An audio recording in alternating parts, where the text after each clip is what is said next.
Sir. Sir biggest expectations, biggest budget, అంటే never before action, never before budget ఇవన్నీ ఉన్నాయి కదా.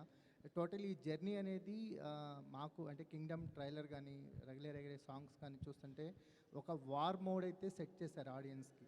ఒక వార్ కైండ్ ఆఫ్ మూవీ చూడబోతున్నాం అన్న మూడ్ అయితే సెట్ అయింది. మీ మీ జర్నీ గురించి ఏం చెప్తారు ఫైనల్గా? కింగ్డమ్ రేపు ఆడియన్స్ ఎంటర్ అయిపోతున్నారు మీ కింగ్డమ్లోకి, ఏం చెప్తారు? ముందుగా అందరికీ నమస్కారం.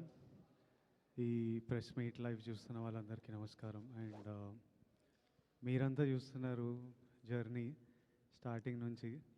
నేను యాక్టర్, నాకు ఫస్ట్ సినిమా దొరకక ముందు నేను థియేటర్ చేసేటప్పుడు ఫస్ట్ సురేష్ అన్న నాకు నా ఫోటోలు పంపించిన. సురేష్ అన్న అప్పుడు డీసీలో చేస్తుండేనో టైమ్స్లో ఉంటే నా థియేటర్ గ్రూప్లో ఒక అమ్మాయి ఉండింది, దీక్షా మరూర్ అని. ఆవిడ పని చేస్తుంటే ఆవిడ దగ్గర ఆవిడకి చెప్పిన నా ఫోటోలు అయ్యి ఇట్లా యాక్టర్ ఉన్నాడు బాగా చేస్తాడని. అంటే నాతో కాదు, అది మా సీనియర్ ఉన్నారు సురేష్ అని, అతనికి పంపించండి అంటే నా ఫోటోలు పంపించి, అన్న కొంచెం ఇట్లా నేను విజయ్ ఇట్లా నా ఫోటోలు వేయండి, ప్రెస్లో ఎవరైనా చూస్తారు ఏమన్నా రోళ్ళు వస్తాయని.